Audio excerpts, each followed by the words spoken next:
All right. Let's see. Hi. Okay, you guys are hopping on here. I love it. I love it. I love it. Just gonna wait a few seconds while everyone piles on. Oh my gosh, hello from Michigan. See, you guys know the rules already, right? So please, please, please, as you're joining, tell me where you are from so I know who I'm talking to today. That is always super fun. I'm going to assume that we're more USA based. Oh, Ottawa, Canada. I love it. Oh, so good, you guys. From Ontario. Thank you. Okay.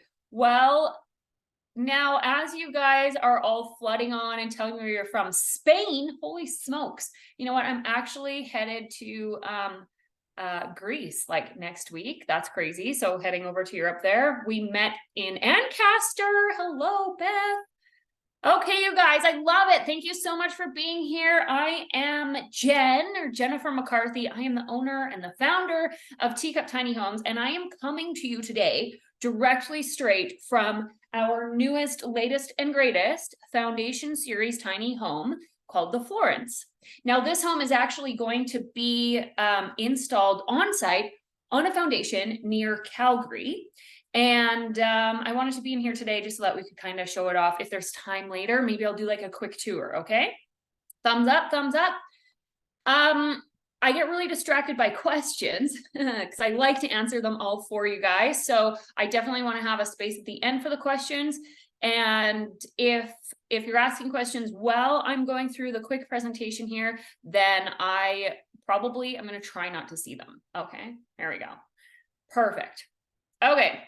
So today, we're going to talk about one of my favorite topics, and that is bringing your tiny home dream to reality. And we talk a lot about the specifications and what kind of hot water heaters use and the cost and how to find a location and insurance and financing and all of these things, which are, yes, so important, but very, very, very few people talk about you.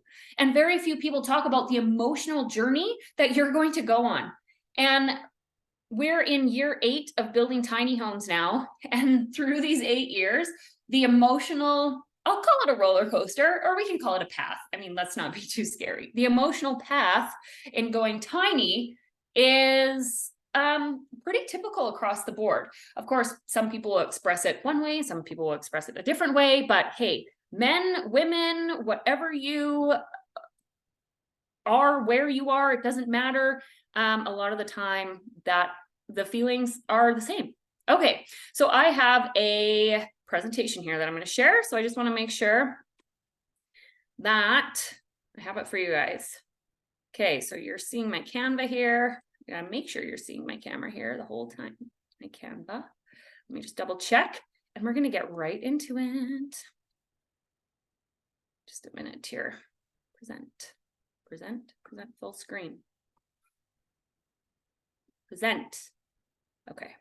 So while I'm presenting, I can't actually see your guys' comments, so that's why I'm not going to be responding. All right, so here's what will happen to you. So once again, if you know who I am, I would love, as I scroll back, for you to put a 1 in the comments. And if you have heard me talk before and give any type of presentation, then shoot me a 2. So what I always like to talk to our clients about is what you're going to need for your journey going from not tiny living to tiny living. And these are 4 resources that you're going to be able to put in your back pocket or put in your toolbox so that you can pull them out whenever you need to. And a lot of the time we talk about the hammers and the drills and the screws and the insulation, like I mentioned, but today we're going to talk about courage, resourcefulness and resources, faith, trust with 2 S's, hope, and certainty. And then also you're going to make an unwavering commitment to your dream. Okay, but first of all, before we dive into that too much, I want to tell you a little bit about my story and how Teacup came about. And while I'm telling you about this, I would love if you guys could post a 3 in the comments if you are currently living in a tiny home, and a 4 in the comments if you are shopping for a tiny home and wanting to go tiny in the future. All right. Awesome. Okay. Very, very good. So Teacup Tiny Homes, I started Teacup in 2016. And right before we launched our very first tiny home, I found out that I was pregnant with our second little bundle of joy. It was crazy. So why is this part important? It's because there's no good timing. When you make a decision and you move forward, you just have to understand that you have to make the best out of all the situations. Having a newborn business was not really ideal. When I decided to quit my operations manager, senior management job that I worked with, which was at the largest home builder in Lethbridge, I had been there for 13 years and it was terrifying. It was absolutely terrifying. And what I relate to going tiny, although no, I do not live in a tiny home, but it's so relatable when we take these big leaps of faith into our lives as to what's going to happen, and especially these emotions. Okay, so if you don't know my story, it's on the website, but we're going to jump right into it. The first thing that you're going to do when you are starting to go tiny, okay, I turned on the chat. I can't not do that. Okay. So now I can see your guys' messages. All right. So the first thing you're probably doing, if you have a number 3, okay, we have lots of 4s. And if you are a number 3, then it's very likely you've already done this. So all of you number 4s out there, the first thing you're doing, and the reason why you're here today, is you're here to learn. And I love it because what the applicable content that is out there today is a lot different than what there was 8 years ago. I had to try and figure out how to build a tiny home for the first time too. So it was a flood. I got sucked into the vortex of the internet and YouTube videos, and it's very likely, have you guys like fallen asleep, or it's been 3 a.m, all of a sudden you're like entrenched in this YouTube video about this certain tiny home? Yes, I know, it happens to the best of us. So you're learning and you're absorbing. So what happens is we definitely want everybody to do their research and find your builders and start following the people you love or following your influencers so that you can learn so much more. So look for the people on social media that you really connect with. We have YouTube, we have Teacup Tiny Homes, everything across all the platforms. And then you're going to start to think like, can I actually do this? This is really cool. Sucked into the vortex. Exactly. This is really, really cool. I think that I could actually do this. And then that thought pops into your brain. You're like, whoa, did I just think that? And if you're like me, when I have like a very clear thought that drops into my brain, it's almost terrifying because you're like, oh no, because you know you're going to make it happen. That's the way I am. Slightly terrifying, but super exciting. So then slowly you get the courage to actually like talk to another human about it. Like maybe your partner, or maybe your mom and dad, or maybe your friend, or something like that. And then you tell them and you can't believe it because of course telling them kind of makes it true, right? And that's a very exciting time. So after you start telling people and you feel really excited, now what are the responses that you're going to get? We could talk about this a little bit later too, is that a lot of the time, the other human beings that you're telling, they may very much so encourage you, or they may very much so discourage you. And we have had many Teacup Tiny Homes clients come through where their family didn't support them. And they didn't support them until they actually saw what a really great investment it was once they were living in their tiny. So don't get discouraged. All right, so then you find your builder, you find someone to talk to. I'm going to relate this directly to a builder because that's who we are. You call your builder and you want to book a discovery call. You have to have a conversation. I know we like messaging and instant messages and emails and that kind of thing, but in order for us, especially here at Teacup, in order to get to know you, your needs, wants, and goals, we got to talk to you, right? Because we don't want to get you down a path if we know that it's not the right fit for you. We don't want to waste your time, right? So that's why it's really important you book those calls. All right, so you get off the phone with the builder. You're like, this is cool. They give you steps A, B, C, D to check off before you're ready to move forward. And then, what is this? Yes, exactly. You have to combat your fear by gaining your knowledge. And that's what we're doing in this first stage. So when you're telling your friends and family and parents about the fact that you want to go tiny, like, don't forget, if you're asking people for advice, don't forget that you don't ask a plumber if you have appendicitis, okay? So make sure that you're talking to the right people, because otherwise you are just going to get met with their fears and their limiting beliefs, and it's really not going to help you on your journey. So the next step is to be resourceful. And when I talk about your resources, this is where you're finding your location and land. This is where you're finding your financing so you can start building.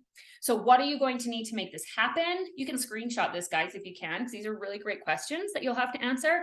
How much is it going to cost? How much will you pay for it? Where are you going to put it? Do you know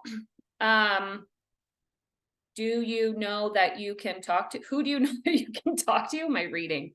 Okay, it's fine. I can read. Who do you need to add to your network to make this happen? And you are in doing mode. It might be overwhelming, but it's still excited because you're really getting into that nitty gritty side. So your resources are like really, like you might need to get really creative with how you decide to pay for your tiny home.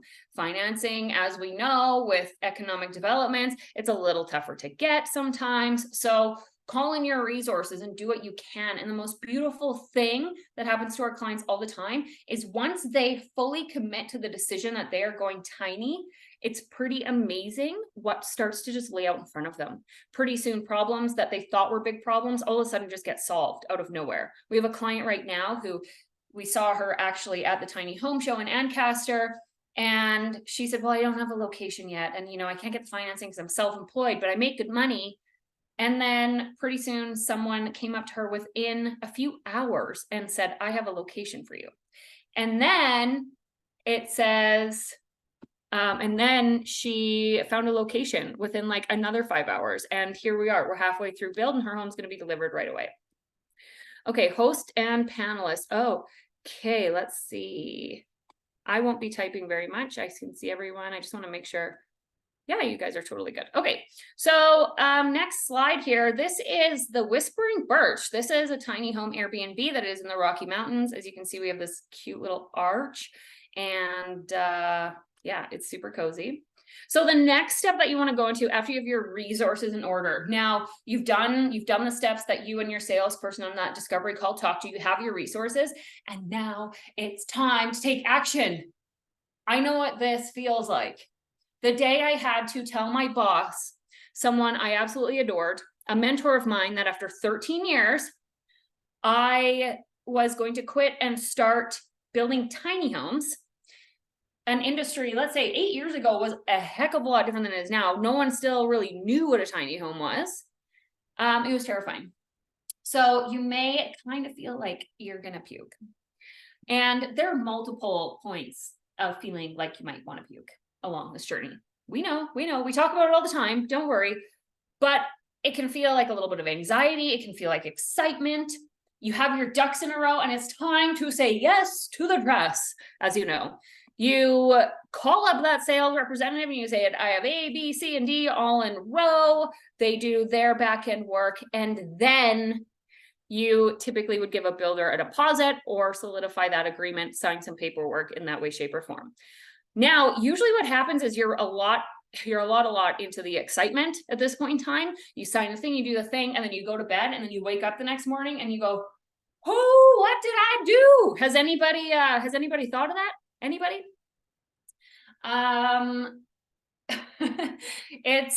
It's a crazy thing, and we call that buyer's remorse. I was just talking to, every day. Here's the thing about buyer's remorse. There's another name for it. I also like to call it the terror barrier. And this is a term I learned from the amazing Bob Proctor, who is a fabulous thought leader. And it's basically like the terror barrier is a brick wall. And everything on this side is like comfortable and safe, and it's made to keep you the same in this like mediocre little life of like what everyone expects you to do and where it's safe. But the second you break through this terror barrier over here, then your life changes and you can start to step in even more as to who you're supposed to become. So when I have that feeling of fear, and especially that feeling of terror, buyer's remorse, I just know that life is going to get really freaking great on the other side. And also if, oh, Lizzie, you signed the deed on a 56-acre property. That is so cool. Yes, you're going to feel those things, but when you do it enough, I also know that if I'm not continually doing things throughout my life like this, then what am I doing, right? I don't know. If you've met me, I don't like mediocrity very much. It's probably, why I'm really busy all the time, but This is our safe haven plan. We don't actually build it anymore because it wasn't that functional, but boy, is it beautiful, right? So the next thing is you get into your building. So you've signed your purchase agreement and you are moving forward. With us, we take you through the Teacup Academy. And if you've heard of that, that's where we teach you how we're going to build it. We teach you about interior design. We teach you about why things are how they are. We teach you how to work your tiny home and also teach you how to maintain it. That is actually one of the biggest hiccups we found in the earlier days, and why we integrated the Academy is because people would get their home and hook it up wrong or not quite do it right. And then there would be some pretty major things that would happen if you don't know how to use it, right? You can actually wreck a tiny home, believe it or not. It can all be fixed, but then it gets expensive. So that's why we integrated this. So as you're building, you're learning what to do, and then you're going to choose your colors, you're going to pick your plan, you're going to do all the work with the team, and then your tiny home starts to get built. Now, as your tiny home's getting built, it's kind of like, whew, got that figured out. But you turn around and you look at the pile of all your stuff, even though it's not very much and you might have been a minimalist, you're going to try and figure out where it's all going to go in your tiny home. And you're going to start to downsize and downsize and downsize. Now, what I love about this is that when you start to downsize some stuff, I find usually people will go to bed, they'll sleep on it, they'll come back up, look at the pile and be like, what was I thinking? I'm not keeping this. So it's a really exciting time, and it's really fun to hear from our clients about that. So you're learning your systems of your home, your build is coming together, and then, woo, all of the sudden, this is our Bade bathroom feature here. You guys have probably seen it a lot. Possession day starts looming. And you get your delivery driver in place, and you know your tiny home's coming. You're like, my site. Yes, don't worry. We teach you what to do with your site. And we also teach you how to hook everything up when you're there, or how to hire somebody to hook it up for you. But you start to get a little bit overwhelmed. Now, this is something where people start to get a little more like wound up. So sometimes it comes out as anger, and sometimes it comes out in like tears, because we know it's very, very overwhelming. And a lot of the time you're actually moving from like one city to another. So we're here to support you through all of that. And we totally get it. We understand. But this part of the journey is where you're just beginning, and life is going to just start being what you dreamed of after this. All right. So here you go. This is our Ellie plan. It has a beautiful dining table, nice windows. After you get your tiny home, and yes, tiny is amazing to live in. I love it. You get to settle into your brand new space. New space. There's a few typos. I'm just seeing it right now. Last time I saw it was on the big screen. When you get to settle into your space, you get to sit and you get to decide where everything goes. And yeah, it's going to be a little bit chaotic for the first, I would say, month, until you get things kind of where they're supposed to go. You have to keep in mind that you have to be adaptable. And that's one of the huge things too, when you're going tiny, is the way you think you're going to live specifically, it's probably not going to happen. So that's why we actually don't like to fill every nook and cranny with like storage and built-ins and that kind of stuff, because what we know is you might come in and you go, dang it, I wish there was something else right here, but spent all this time and money on something else and now you can't use it. So we allow our clients to grow into their tiny home, which is also very, very key. Yeah, there will be times, like, it's kind of like when you get a new car, when you get a new car, or if you've ever got a new car, and then all of a sudden, like, you see this giant rock come flying at your windshield and it chips it. That's how it kind of feels the first time. You're like, oh no, why is something not working? And a lot of the time for us, it can be something that has to do with propane or a propane system. When you hook up your propane, there's usually an airlock or an air bubble in that line, and it will actually, like, things won't turn on until you get that air bubble out, right?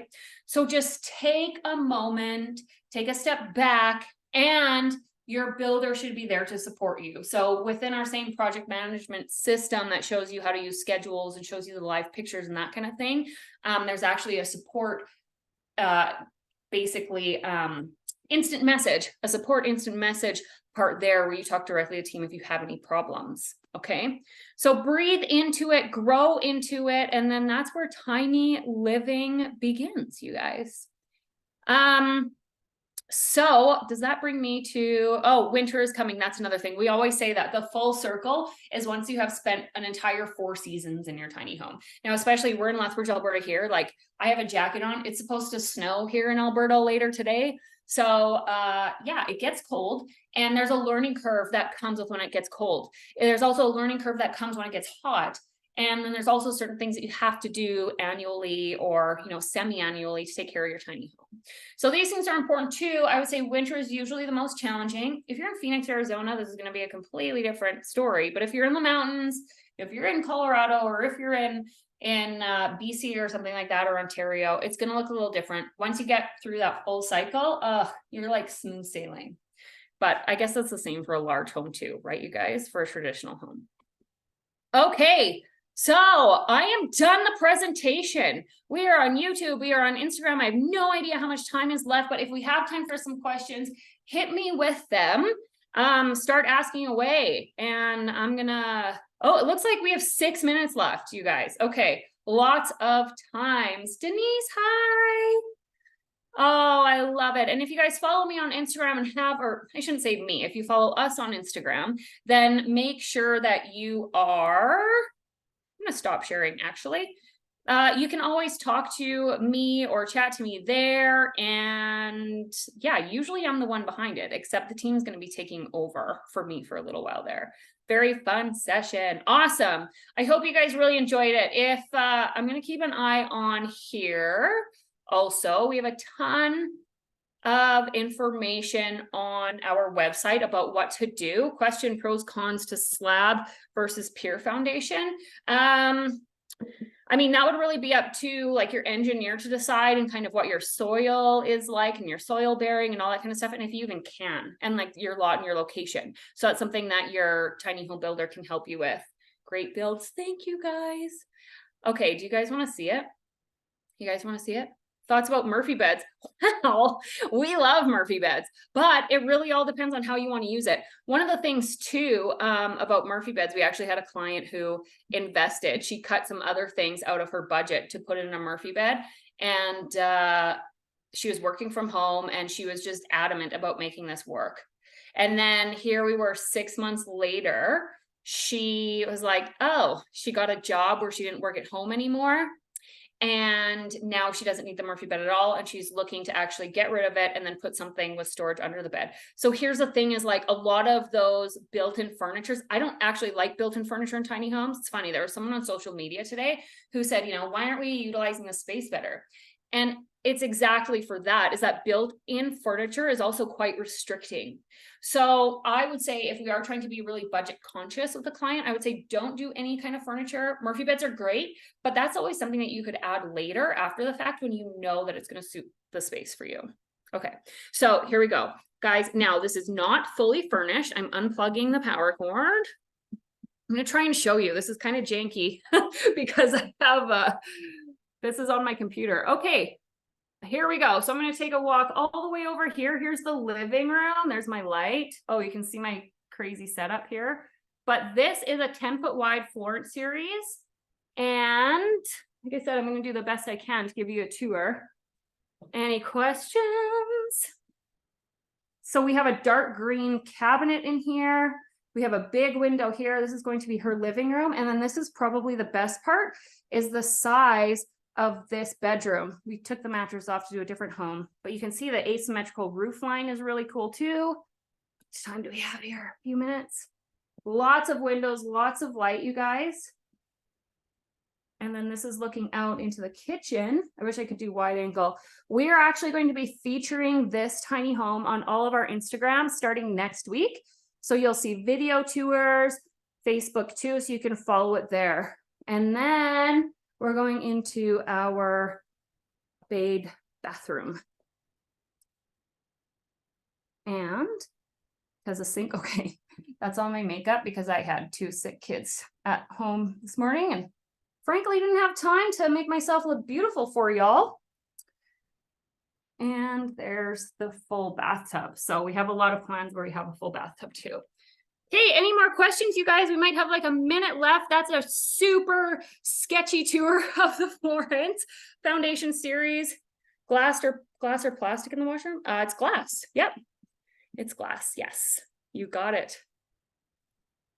There we go. Thank you all. Well, have a little bit more time, but again, if anybody has any more questions that they forgot to ask or something like that, then head over to our Instagram at Teacup Tiny Homes and you can ask the questions there.